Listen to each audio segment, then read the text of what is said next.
The second Monday of anti-government protests have seen more running battles, tear gas, injuries and unfortunately death.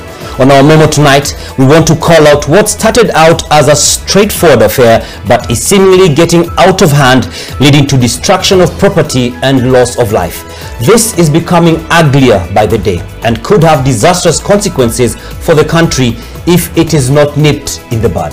Well, it could just be a coincidence, but it is quite jarring that after the National Assembly Majority Leader Kimani Ichun'gwa warned at a public function that private farms would be invaded, it actually happened.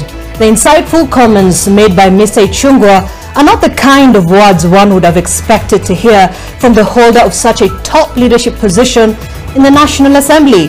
Such talk is beneath the status of that office.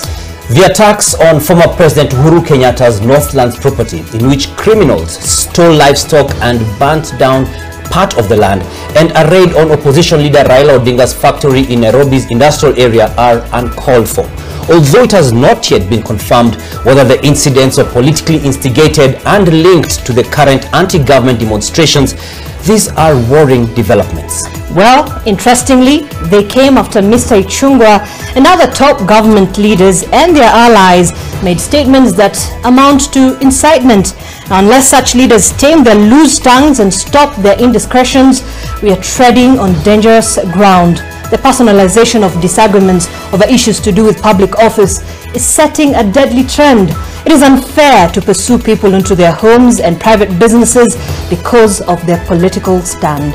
If the authorities are serious about maintaining law and order, then they must arrest and arraign these inciters irrespective of their positions. These two incidents call for thorough investigations followed by arrest and interrogation of the perpetrators to establish who the masterminds were.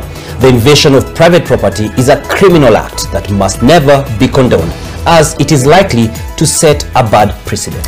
The goons that attacked the former president's private property reportedly shouted slogans indicating that the inciters' message had sunk in.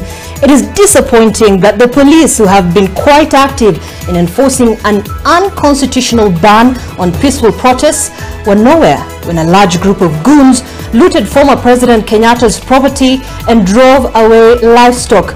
Leaders must watch whatever they say in public, as careless talk and incitement can set the country ablaze, an abyss the country must never go down. Welcome to the broadcast. Let's begin with the highlights.